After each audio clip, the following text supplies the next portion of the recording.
Welcome to another episode of our personal empowerment audio program, Finding Yourself in Paradise.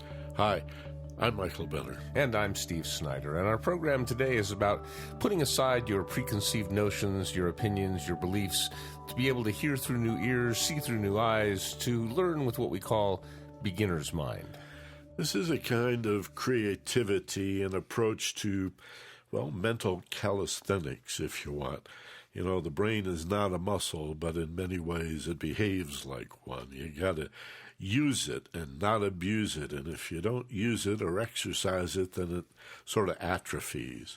And yet if you stimulate it, the mind will rise to the occasion. The mind through the brain. We'll be talking about both the physical brain today, but also the concept of mind, your mental nature and the thought process, and to be able to see things with new eyes, to be able to open your mind, so to speak. There's an interesting phrase right there, to open your mind, or to have an open mind, to always question and want to learn new things and understand more.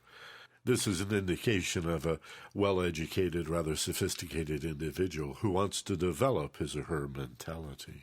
You know, I was first exposed, I think, to this concept of beginner's mind with a Zen story about the professor from the West visiting this Buddhist monk and says, teach me about Zen. And there's a cup of tea on the table, and the monk starts pouring into the cup, and it keeps pouring and keeps pouring, and it overflows. And the professor says, it's full, it won't hold anymore. And the monk says, just like your brain, it's full of preconceived notions, of opinions. If you want to learn Zen, you must empty your mind. You must learn with beginner's mind. So the whole idea of putting aside what you are pretty sure is true, even those things you're certain are true, to see things in a way that you've never seen them before has a lot of advantages. The most significant of them is that babies learn better than any other human beings. I mean, the clear, uncluttered mind is the greatest learning tool the human being ever had. We stop learning so well as we get older and have these preconceived notions. But if we have an open mind to learn with, then we can see things in new ways. We can come up with better solutions, better right answers. We can come up with shortcuts and all kinds of interesting ways of making this subject, this thing we're learning, much more fascinating. If we don't think it's boring ahead of time, if we're open to it being maybe the most interesting thing that there ever was, seeing things with a beginner's mind gives you an infinite number of opportunities. This is sometimes called out-of-the-box thinking, and this phrase gets tossed around, but I don't know that many people know where it comes from originally, and I thought I'd share the puzzle with everybody because it's a fun thing to do. You need to get a sheet of paper and a pencil or a pen, a marker of some sort, and make a row of 3 dots. Just space them out a bit and just put 3 dots in a row. And then in a second row and a third row, do the same thing and line them up, right? It's human tendency to want to line them up anyway, so line them up. So you have 3 rows of 3 dots each. You have 3 columns of 3 dots each, right? And so the challenge is to connect all 9 of these dots in space with 4 contiguous lines. In other words, you cannot pick the pen or pencil up off the paper as you draw them. And most people find this really difficult. You might want to pause this program and play around with it for a while. I'm not going to take 5 minutes of real time to let you mess with it because you'll probably need longer than that. It's a very unusual person that can solve this problem because most of us, our tendency through a principle called closure is to see those 9 dots in space as a box or a cube of some kind. And in order to connect all 9 dots, you have to go outside the box. Well, people go, I didn't know I could go outside the lines. Well, there are no lines. There are just 9 dots in space. Oh, yeah, but you know what I mean. There's sort of like a box there. I mean, I thought that was like the playing field. I didn't know I could go out of bounds, right? That's out-of-the-box thinking. That's the puzzle where it originated from. And so now you know. It's a matter of breaking the rules. Well, that's one of the basic rules of school is don't draw outside the lines, and I think that comes from that paint by the numbers thing, but if Picasso would have listened to that, if Dali would have listened to that, most of the great art in history wouldn't have been created if people weren't willing to go outside of the box, outside of the lines. And Beginner's Mind gives us not only a way of doing it different than the way that we would have done it, different than the way we did it last time, but it gives us the opportunity to maybe do it in a way different than anybody else has ever done it. That by seeing things without any preconceived notions, you're not inclined to do anything. You're just sort of open to whatever the moment brings you. And by being like so right on edge with your senses, just totally into what you're seeing and hearing and smelling and feeling and tasting and touching and thinking, right now, something new can happen. Something unique can be born out of that because there's no filter it's coming through. There's no thing that it's needing to do. It's just let the fascination flow. I remember Beginner's Mind. I remember when I was like 2 years old watching my mom read. It was one of the most amazing experiences. I just watched her brighten up and lighten up and get so happy. And so every time she picked up a book, she went into bliss land. And I remember watching that experience, and I didn't have any preconceived notions about what this reading thing was going to be until I just started watching that, and then all of a sudden my mind started imagining it being like the greatest thing that ever happened in the whole world, way better than probably any other kid ever imagined it being, because I watched it transform my mother from like really stressed out to really relaxed and happy. I gave it magical powers in my mind, and so if I would have like learned to read the way most kids learn to read, learn the A, B, C, D, E thing, I would have not had the passion for it. I learned it in a new way, in a different way, a way nobody else ever learned to read before me, I don't think. I mean, I just jumped in my mom's lap and pointed at things and said, teach me what that is, teach me what that is. And I didn't let her, I was relentless. I was just absolutely relentless. I would not let her put me down until I learned what that meant. And I don't think anybody ever learned to read that way, or at least nobody I ever met. You mean whole words? Yeah, I just rather than spell it out. Right, I didn't start with the letter. I just started. It's like learning chords and not notes. And I just started. I just started that way, and I just memorized what words meant. I had incredible visual. Everybody has a photographic memory, and some develop the film better than others, and I developed the film really good early in my life. So I just saw a word, I got the picture of it, and I knew what it was. I mean, I already knew what it meant when I heard it. I was already 2 years old. I could talk. It was a remarkable thing, and it was sort of a benchmark for the way I attempt to learn things in my life now. Well, you've made an excellent point here just a few minutes ago about a beginner's mind or a child's mind is sort of a clean slate. I think the old Greeks would talk about the tabula rasa, the blank slate that we come in sort of all clean and not exactly true, but that was a theory. Nothing written on the board, right, so to speak. But the child's mind is not a complicated mind. It is so quiet. It is so open and impressionable, so to speak, like a piece of clay that's just, ready to be sculpted and molded and wanting to be its destiny here. And so we can recreate that at any age by going to paradise, by using the alpha brainwave levels, narrow awake, like we do in the audio journey, guided imagery, visualization, meditation, contemplation. Let's not get hung up on the one right technique. It's just a matter of finding that level between awake and asleep where the mind is quiet and, like a child, impressionable. And, going there on purpose. Sometimes we just sort of slip into that state. We daydream our minds into a relaxed state. But having the intention to go there, this we've been talking about all these shows, finding yourself in paradise, not just accidentally finding yourself there, but purposely putting yourself into a place called paradise, a place where you're safe. Your subconscious mind doesn't know real from imaginary, so it's 100% sure you're safe in this place you created to be safe. And in this place, you can just sort of step back and see what happens. And that's sort of a beginner's mind. If you don't have any intention, if you don't have any preconceived notion, if you're not bringing your agenda, your belief system into it, you're just sort of stepping back and being the observer of what's going on in that state. That's and seeing it without, judgment, without needing it to be better or worse than it is. Just step back and observe, be amused, be entertained by it. That's beginner's mind. And then out of that can come a seed, can come a whole plant, of like, wow, let's do that, or wow, let's not do that anymore, or all kinds of amazing ideas can come out of just opening up and stepping back and not expecting it to be anything in particular, just seeing what happens.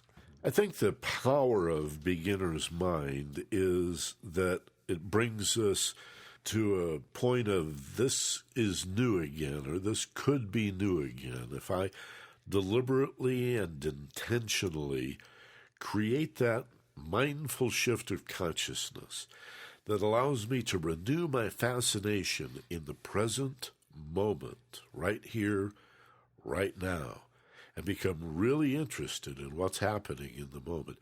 That's an approach, I think, to beginner's mind, or beginner's mind is an approach to this level of mindfulness, if you will. Maybe they're synonyms for each other. But this is that detached, not dissociated, but one step back, like Steve said, sort of a zoom out to get the bigger picture, the larger context, and where before you'd seen conflict, and now you see connection. And before you only saw problems, but then you took a step back and you began to see solutions in the way things can be resolved. And that's one of the benefits of beginner's mind is not only do you learn more quickly, are you more impressionable, but the whole context of reality is up for grabs. You can make major paradigm shifts in your worldview and your priorities and the way you feel, hour to hour, day to day. Yeah, for example, in the process of learning, one of the most basic premises is if it's interesting, it's easy to learn, and if it's not interesting, it's hard to learn. Simply because when it's interesting, you've got the 12% conscious mind and the 88% subconscious joined together in the learning process. When it's not interesting, the 12% conscious is attempting to learn and the other 88% subconscious is attempting to go find something interesting. So the secret, of course, is to find a state where you're in charge of whether it's interesting or not. It's not in charge of whether it's interesting to you. You're in charge of whether it's interesting to you. And that's a beginner's mind. Coming from a place of this subject that I have to learn about, or I get to learn about, or I'm told to learn about, I could look at it the way everybody else does, like, yeah, it's physics, so it's harder. It's chemistry, so it's difficult. Or I could choose to look at it in a whole new way and decide that I'm going to make this the most fascinating, interesting thing that ever was. And I'm going to learn it as if, like, I've been waiting all my life for an opportunity to learn it. I'm going to learn it in a way so like I feel like something amazing is going to happen. See, I have the ability to get myself interested in anything I want, anytime I want, simply by letting my mind know that there's some great reward for learning this thing. If I can project my mind into the future and see something wonderful happening because I learned this thing now, all of a sudden the now mind goes, wow, let's learn this. This is really good. This is going to pay off. This is going to be a big time payoff. And the thing that can happen in the future doesn't have to even be real. I mean, it could be imaginary, but it can be real. It can be very real. Most important thing is if you're not interested, instead of just sort of saying, oh, woe is me, this is a boring thing and I'm bored, you can say, hey, wow is me. Look what I can do. I can take anything and I can get interested in anything. Because you can name anything in the world and there are some people that are interested and other people that are bored by it. I mean, it's not that there's anything empirically interesting or boring. It's just what you bring to it. So bring to it the idea that my mind is going to be so interested in this. I'm going to begin to learn this thing coming from a place of this would be the coolest stuff to know that I could possibly imagine. And then, just like a baby who's seeing red for the first time, you've got that real, like, passionate desire to learn that true beginner's mind.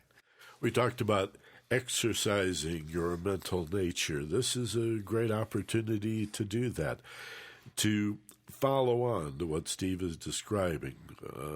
Imagine, for example, first thing that pops into your head, a topic, a subject, an activity, a circumstance or situation that does not interest you at all, that you would immediately find boring, an absolute turn-off. Oh, don't make me do that for a whole afternoon.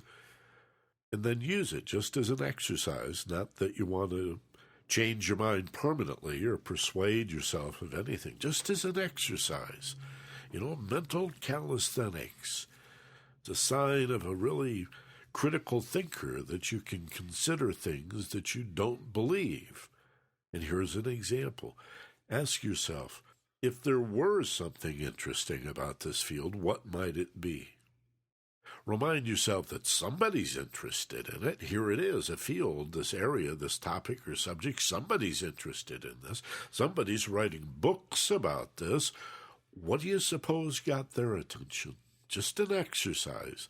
We're not trying to change your mind, you see, just to do some exercises, get limber and loose in your thinking. And, so much is made in the field of knowledge and education of having all the right answers. And yet, wisdom seems to suggest that there's often much more power and potential in having better and better questions. And maybe that's the difference between knowledge and understanding. One of the differences, anyway. Understanding is, I've got tons of questions. Yeah, I loved all those answers, but I'm just moving through the greater questions now that come out of those answers and watching this whole thing unfold, and then perpetually at the cutting edge of that, this childhood fascination, this oh boy, golly gee, that everything new is interesting, beginner's mind. Yeah, pick a subject in your life. Take food, for example, and say for a week, look at food differently. Just beginner's mind. What, if you used to do a menu kind of thing in your life, like what do we have, and I don't want that, and I don't want that, and I think I'll have that. Instead, sit and sort of ask yourself, what am I in the mood for? What do I feel like? What is my body craving? You don't have to eat those things. You could choose to or choose not to, but figure out the way you're going to eat food in a different way. Don't go, it's Friday night, so we're going to have fried chicken. We always have fried chicken. In fact, when I was growing up, we always have fried chicken Friday. I thought they was named Friday after Fried Chicken Day. I mean, my grandma made 8 things, and she, every Wednesday was this, So alternate it and try something new. See food from a new direction, or have a new relationship with water. That's another. I mean, I drink a lot of water, more than most people, but everybody drinks water some, or they better. Every time you drink a glass of water, make it a different experience than it's been before. Stop and just drink the water. Don't put water down your throat while you're thinking of something. Stop and taste the water and feel the water. Fill your body up with the water. I mean, make it a new experience of drinking. I mean, you'll find it a great experience. Water is a wonderful thing. Your body needs more of it than anything except air. So it wants it. It loves it. It's a great experience for it. Let the body appreciate the water as it goes down. See water with beginner's mind. See anything you choose to see with beginner's mind, and make it exciting and make it new and make it fresh. You don't have to live in beginner's mind all the time, but as Michael was saying, it's a tremendous exercise. It's a tremendous stretch for the mind. It's a wonderful experience for the mind to feel stronger and grow, and you never know when using beginner's mind in a new way in a certain circumstance could create tremendously wonderful results. Again, we're familiar with the saying, life is what you make it, but not too many people really live as if that were true. And yet it is. Perception is reality. We're even getting confirmation of this from the empirical scientists. The whole quantum mechanics area of physics is saying that there are unlimited realities, that all potentials exist, and that it's only as we observe a particular situation or an object that it takes a form. It's essentially assembled inside our brains, in our heads, in our imaginations. Out of what? Reflected light, mostly. We confuse the object for the light reflected off of it. But even the object itself is of such little substance. It's 99.99 and go out 12 times. 99.9999 all the way out. Space, even lead, titanium, the most, quote, solid objects are almost completely empty. We come out of nothing. Form is assembled in our mind. Life is what you make it. It's how you look at it. But notice that it's subjective, that it's personal. It's a big growth step that most of us experience when we realize finally at some point in our lives that reality is very, very personal. It's mostly subjective. And Steve and I often joke, yeah, there probably is some sort of objective reality out there someplace, but we've got the proverbial rose-colored glasses, or maybe our glasses are filtered by trauma or negativity, pessimism, alcoholism, and drug abuse. There's all kinds of experiences and belief systems and attitudes and defense mechanisms that are part of the perception of reality. And then we make this presumption that everybody's having the same experience, and it's not true. It's not even close. We may have similar thoughts about the experience, but the way we feel about the experience and the way we remember the experience, some people remember it with pictures, and other people remember words and sounds, and other people remember sensations and feelings and combinations. And of course, when we remember it the next time, we're remembering the last time we remembered it, not when it originally happened. So it all turns into a big game of telephone anyway. Most of memory is imagination. And so the idea here is to have beginner's mind is a new, fresh way of looking at things. And you can do it in a lot of variety of ways. Anytime you get, for example, a new piece of music you never heard before, instead of sitting down and deciding, well, I like it already, I've never heard it yet, but it's so-and-so, and I always like so-and-so, or I don't like it because it's this kind of music. Sit down and just let yourself listen to something you've never heard before from a detached, non-judgment place. The hardest part about beginner's mind is getting judgment out of the way, I think. It's not that hard to imagine I've never done this before, or imagine this is something new, but to get that voice in the back of my head that goes, oh, this is stupid, or the voice in the back of my head that makes critical comments about it, that's the hardest part to get over for me, because that sort of wants to push me or guide me away from being free and open and trying new things. It wants to push me toward doing what worked last time and away from something different and something new. Quieting that voice, that critical, telling me what to do voice, has always been the biggest challenge for me in attaining that state of beginner's mind. But the more relaxed I get, I go deep enough, close enough to sleep, then that voice just sort of fades away. It just sort of, eventually it just sort of goes away. And I'm in a deep enough state, then all I get is this detached, looking at and observing whatever's happening kind of state. And that's real beginner's mind. I was trying to think of some good examples of how we could benefit in a practical way from beginner's mind. And I think any problem that resists being solved, that's really tenacious and fixed, sometimes needs not more of the same, but a completely new look and approach, whether through individuals working on their own or as a team, that says, let's look at this in an entirely new way. Let's throw out everything we've ever done before and come at this from a completely different place. And then you have to have an atmosphere that's open to brainstorming. And boy, this takes great teams and special qualities of leadership to encourage people to say wacky, crazy, off the wall before they get a chance to judge it. To be able to feel free enough in a team setting that you can just say anything, right, without checking yourself, because you never know when that'll trigger something in someone else that creates a third thing that is the product of these two. It never would have happened if you weren't free enough to just blurt it out.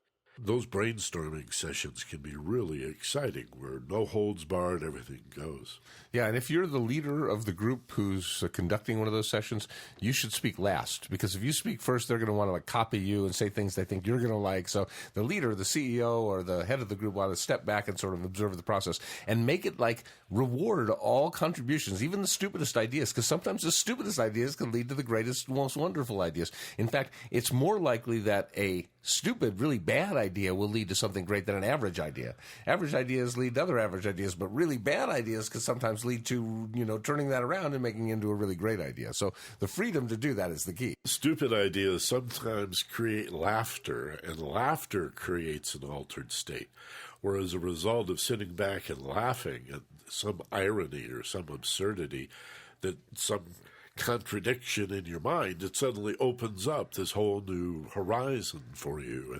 If you can promote laughter and humor in a brainstorming, any kind of creative session, I think that's going to benefit everybody. Sure, and mistakes sometimes turn out to be the greatest inventions, like bad cheese turns into penicillin, and bad glue turns into Post-it notes. Sometimes it's trying and failing that you come up with something that is brand new and different and better. So here's another example that I'll offer you that I wish I had the presence of mind to do more. And that's approach my music, my guitar. Steve mentioned music, and I started thinking about my guitar. I was given a book years ago on this very thing. I believe it was called The Tao of Guitar Playing. And they talked about using beginner's mind, that you go to pick up your guitar, which I play pretty much every day now for just a few minutes anyway, and look at the instrument as if you've never seen it before.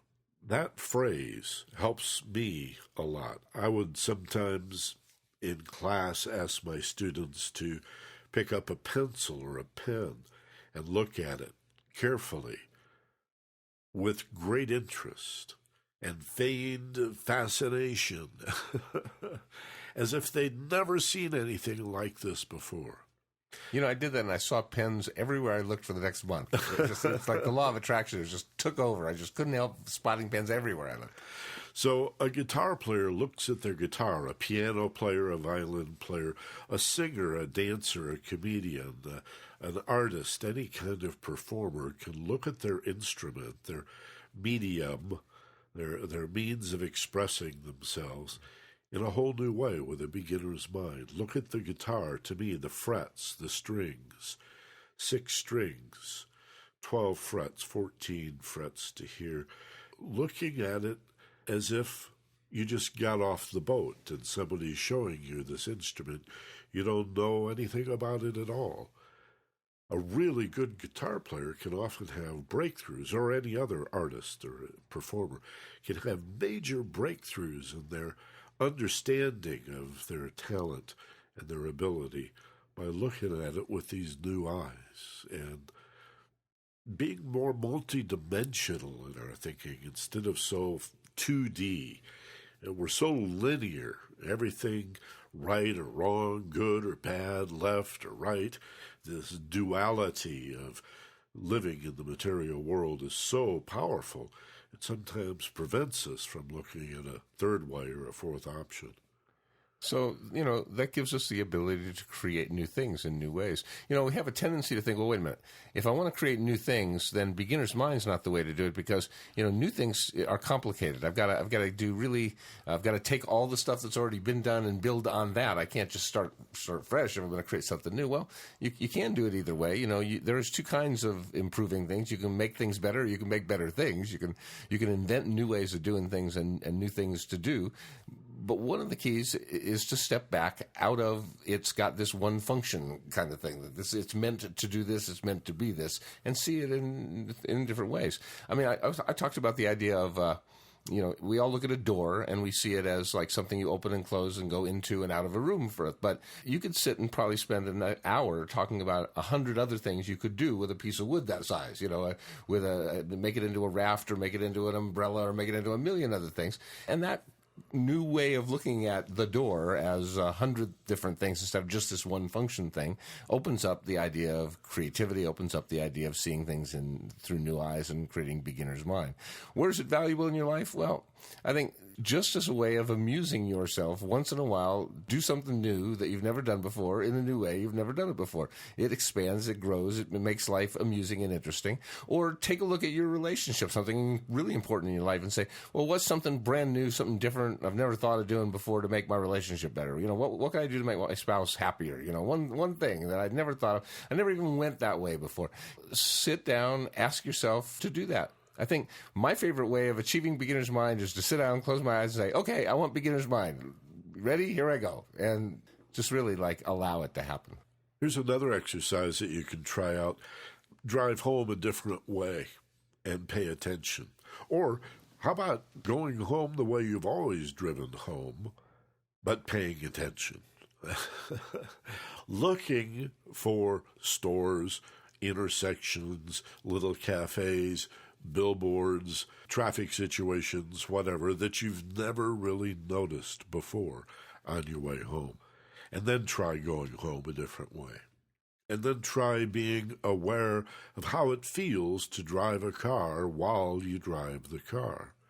Thinking about nothing else, letting go of any other thought as if it were a distraction, and repeatedly bring your attention back to the feeling of the steering wheel in your hands, the way the car responds to the pressure of your right foot, just the sensation of riding in that car and controlling the direction and pace of this vehicle.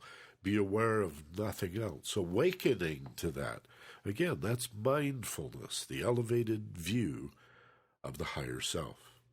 And yet another wonderful exercise is to find someone in your life that you really like a lot and attempt to see them through new eyes. Attempt to have a beginner's mind with the idea of, I'm truly fascinated with you. I really want to know who you are and a deeper understanding of what makes you tick. And just coming to someone with that kind of level of fascination and interest and love for who they are, I think that's a wonderful exercise in beginner's mind too. But it all starts with, getting out of, you got to go out of your mind to get into beginner's mind. You got to get out of your normal way of dealing with the world and then stress and all the multitasking and divided attention. And it always starts with going to paradise, getting out of the beta brainwave state into the alpha brainwave state, out of that state of thinking about, often 5, 6, 7, 8, 9 things at the same time, down to that state of thinking about only one thing at a time. And the first thing you can think about to shift you out of that stress state into a relaxed state, to let your brain know, in fact, you're safe, is a great way to start, is always one really slow, conscious, deep breath. One, just really fill the lungs, deep breath. And then the brain knows with that deep breath that you're safe enough so you can close your eyes and imagine yourself in paradise.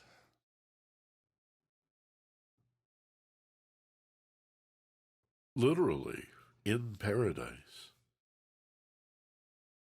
You can imagine the most beautiful outdoor place that you've ever been, or beyond. The most beautiful place you've ever been, the most beautiful place you can imagine. A wilderness or a beautiful garden that's well tended and beautifully designed. This is no effort, make no work of it, simply freely associate and allow these images of paradise to come to you as you feel even safer and more relaxed. And after wandering through this place, you find a particular spot to sit. Maybe in the shade of a tree or the middle of a sun-drenched meadow full of flowers. Maybe in a cool, shady place, a dark forested place, beside a little stream or a small pond. And you hear the sounds of the babbling brook or the waves of this little pond lapping on the shore. And your ears reach out even farther for all the sounds they can explore. The chirping of birds, perhaps crickets, breeze through the leaves and the trees. It's all paradise. It's all wonderful and nice. And your body feels relieved. And in this place, you can let go of all the preconceived notions with which you usually go. No, in this place, you can release and be free. In this paradise place, you can just be. And so you'll find it's quite easy to do. You can bring beginner's mind to whatever you do. Just have the intention of seeing through new eyes, hearing through new ears, letting yourself be surprised at what just becomes clear, and do it free of fear. Beginner's mind, is free of fear. It's why everything is so crystal clear. It's why everything's so easy to hear. It's why the answers just seem to magically appear when you find yourself entwined with beginner's mind.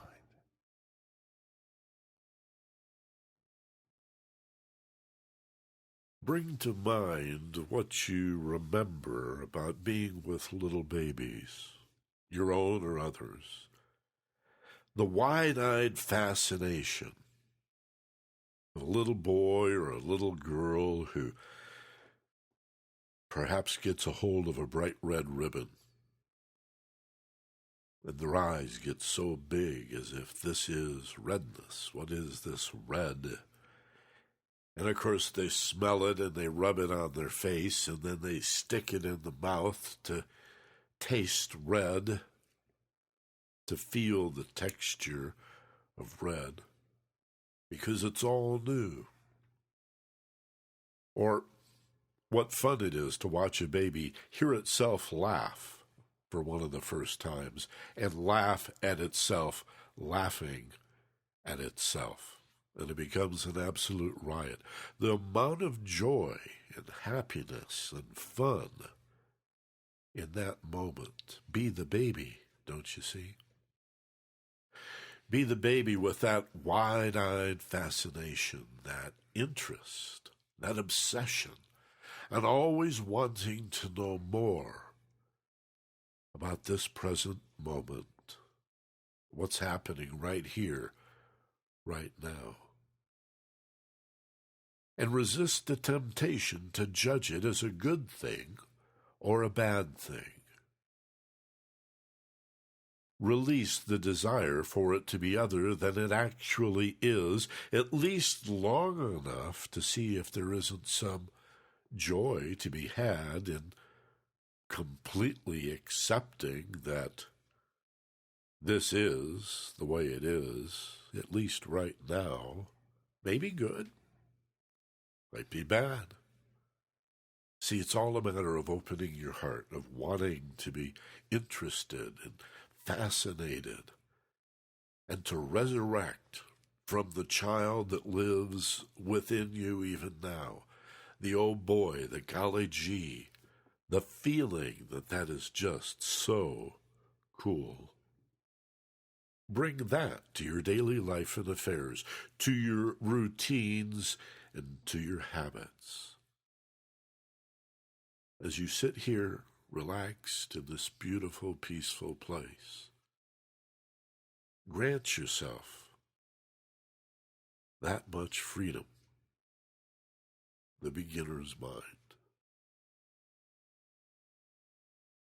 So look at your life and see if you can tell what parts have seemed to go stale. And in those parts, what you can find is great benefit from an infusion of beginner's mind.